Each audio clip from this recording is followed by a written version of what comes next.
everybody on the Conscious Resistance. My name is Hannah, and I am back with a video of me speaking just on topics that have been pulling me in that direction lately.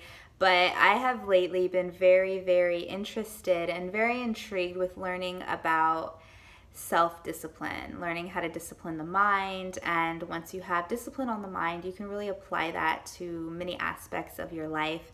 And I feel like a lot of people can relate to me in the fact that we all can become more disciplined and become more structured in some areas of our life. If not all of them, we can always improve.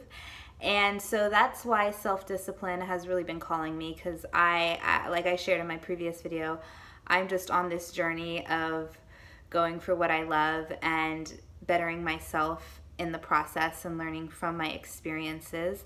My goal for this video is just to kind of get a deeper understanding and maybe just learn more about ourselves and our habits, and that can just relate to, you know, becoming more healed people if we learn how to control certain triggers and certain things that might set us off, or certain things that we have been procrastinating or avoiding for a really long time. Because when you think about it, there might be something deeper behind the fact that, you know, you haven't got to that project, you haven't made that phone call, you haven't told a person how you feel, and you're just kind of going on with emotions very kind of in a dead way. You know, you're there but you're not really there.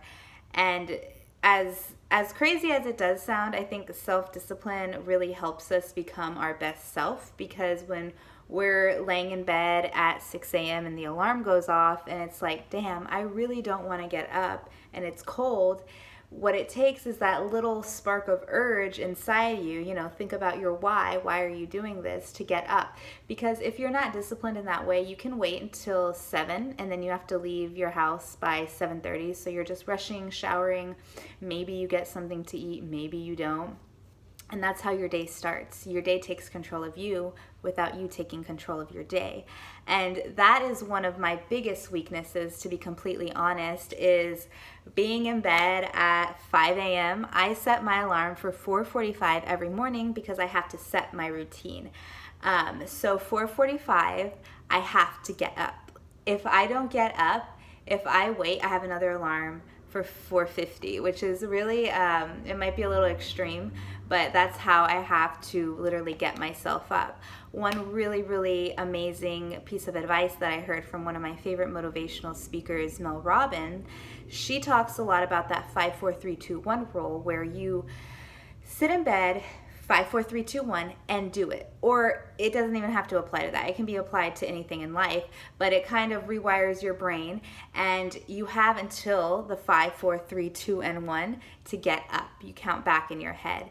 And that rule has really changed the way I look at a lot of things, the way I do, and the way I think about things, because you have to do the hard things. You just have to. And when I think about the 5, 4, 3, 2, 1, I think about, you know, I've kind of just trained myself when I hit number 1, it's like, why are you doing this? Why? Because I'm trying to be successful. I'm trying to get up and I'm trying to work towards something and start my day correctly. Because we all know when we start our days right, usually they go a lot more smoother. We don't have so much of a stick up our ass, you know? And I definitely feel that, because, you know, when you rush out of the house, oh shit, there's traffic. Damn. Like, you're just paranoid. You're trying to control everything that's going on, and you're reacting out of emotion to everything around you. And that's why I think it's very important to set a morning routine. My morning routine, I get up, I shower, I do my hair, my makeup for work, and I'll get dressed. I'm a yoga instructor, so I wear really comfortable clothes.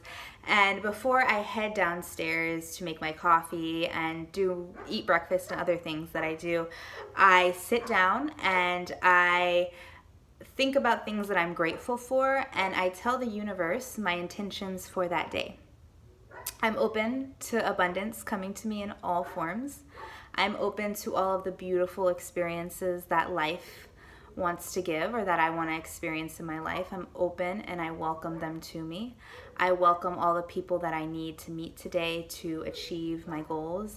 I welcome all the experiences, the good And I welcome the lessons. I don't say the bad, but I welcome lessons into my life because they make us stronger people. After that, I'll do a Kundalini fire breath. It's called Ego Eradicator, and that helps my oxygen go into the brain. It starts the blood flow. And that is what I have to do every morning in order for my day to start smoothly, or in order for me to really feel at peace with my day beginning.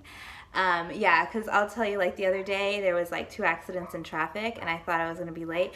But at the same time, when you're in a more controlled mindset, when you're not letting the day control you, when you get up, you're not forced to get up because you make that decision, things just run smoother. For me, I don't let my external environment necessarily control how I'm going to feel within the moment. I don't let the situations that might be happening in my life dictate how I'm going to feel in that moment, because you can go from happy, you can go from, yes, this is going to be a good day, and you can easily get a text or somebody can say something and you can just flip and get pissed off.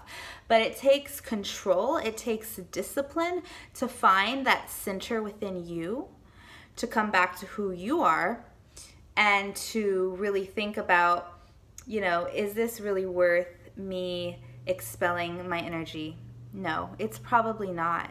And there's bigger problems in the world to worry about. At least that's for me. That's what I tell myself.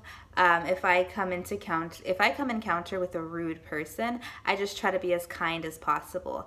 You have to remember, we have to protect our energy. We have to protect our emotions. And it just makes us smarter, wiser people in the end, to not react with anger or with, some kind of crazy response. Just stay to yourself, stay chill, stay collected, because I think that's probably having more balls than anything, is being able to be relaxed in a situation where somebody's trying to get a reaction out of you. That's probably the best way, in my opinion, to react to anything. But as far as discipline goes, I have not been this disciplined my entire life. This year has been one of the toughest years of my life, and I have learned so many good lessons, and I do not regret anything that happened, because it's taught me a lot about myself. It's taught me a lot about who I am, and it's helped me become an overall well-rounded person. Last year you probably would catch me at a bar, drinking, partying, doing drugs. I was into all that. I did not like my job. If you watch my previous video, I talked about how I hated that job. I would smoke 4 blunts a day. I would drink a lot of alcohol. I was very different back then. I would not wake up on time. The day would control me. I would get to a job I hated. If somebody made me mad, I would flip off, or I'd be pissed off on the inside. It's like I went from a completely different person last year to a whole new person this year. And I think a lot of it has to do with just taking control of little tiny things, and then those little tiny things kind of grow. It's like, I'm trying to think of a metaphor, but it's basically, if you just start doing these little tiny things, other little tiny things will just kind of also begin to happen. Like, you'll start to just take initiative in your life in general, just by doing the things you don't want to do. David Goggins has a really amazing quote, and he says that he had to grow calluses, or the way he gained calluses on his hands from working hard, and he completed 2 Navy SEAL Hell Weeks. He also gained calluses on his mind. So, you're building mental strength as well as physical strength. And besides, taking control of yourself, you also have to be careful of who you surround yourself with and who your external influences are. Because I guarantee, if you hang out with a bunch of lazy ass people who have no ambitions, who really aren't working towards anything, that's who you become, are the people that you surround yourself with. The energy that you're constantly around rubs off on you, And I'm guilty of that too. I've had friends that, they just want to chill and smoke weed. And so instead of us going and doing anything productive, instead of us going and doing something active and something that's going to contribute to my goals and my, what I want to build for myself, I will put that thought away, and I will just settle and just do what everybody else is doing, where I could have rather done something more beneficial. And I think a lot of people feel like that. And part of self-discipline is taking that control of who you surround yourself with, who you show yourself to, who you share your energy with, and in the end, you know, who you want around you when you do achieve what you want to achieve, because not everybody has the best intentions, and it's about having the strength to let go. And sometimes you don't even have to let go. Usually the universe takes care of that for you, but you just kind of have to trust your intuition, trust your judgment, and just hope that everything goes okay. Because at the end of the day, if you have trust, if you have faith within yourself, that's going to help lead you to becoming a more disciplined and well-rounded individual.